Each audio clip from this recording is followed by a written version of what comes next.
জুমার নামাজ পড়ে রাজধানীর বিজয়নগর কালভার্ট এলাকা দিয়ে যাচ্ছিলেন ইনকিলাব মঞ্চের মুখপাত্র ও ঢাকা ৮ আসনের সম্ভাব্য প্রার্থী ওসমান হাদি। ওই এলাকার সিসি ফুটেজে দেখা যায় ঠিক পেছনেই থাকা মোটরসাইকেলে চড়া দুই ব্যক্তি খুব কাছ থেকে হাদিকে গুলি করে দ্রুত পালিয়ে যায়।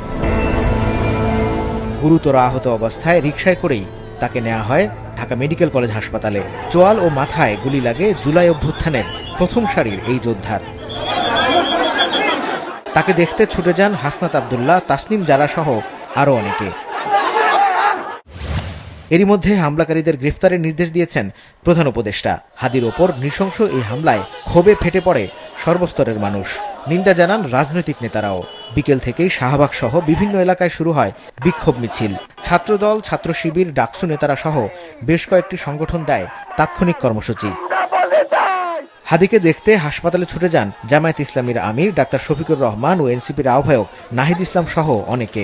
তবে হাদির আসনের আরেক সম্ভাব্য প্রার্থী বিএনপির স্থায়ী কমিটির সদস্য মির্জা আব্বাস তাকে দেখতে গেলে দুয়োধ্বনি দিতে শোনা যায়। ওই ঘটনার পর ঢাকা মেডিকেল কলেজ হাসপাতালে নেওয়া হয়েছে বাড়তি নিরাপত্তা ব্যবস্থা। মোতায়েন করা হয়েছে সেনাবাহিনী ও বিজিবি। ঢাকা মেডিকেলে অস্ত্রোপচার শেষে উন্নত চিকিৎসার জন্য সন্ধ্যার পর তাকে নেওয়া হয় এভারকেয়ার হাসপাতালে। ওনার ব্রেনের যে অবস্থা হচ্ছে, ডান দিকে কানের দিক থেকে গুলি লেগে বাম দিক দিয়ে বের হয়ে গেছে। ব্রেন ইনজুরি হলে ওখানে কিছু ব্রেন ফুলে ফেপে যায়, প্রেশার বেড়ে যায়। এটা যাতে ব্রেনের জন্য আরও ক্ষতিকারক কিছু এটাকে যাতে না হয়, এই জন্য এখানে নিউরোসার্জনরা যারা ছিলেন তারা এদিকে ব্রেনের যে মাথার খুলিটা একটা বড় করে খুলে দিয়েছে যাতে প্রেশার না বাড়ে।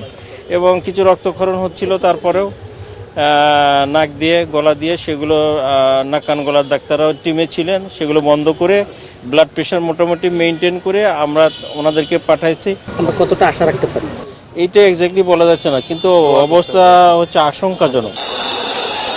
মাহমুদ কামুল, মাছরাঙা সংবাদ, ঢাকা।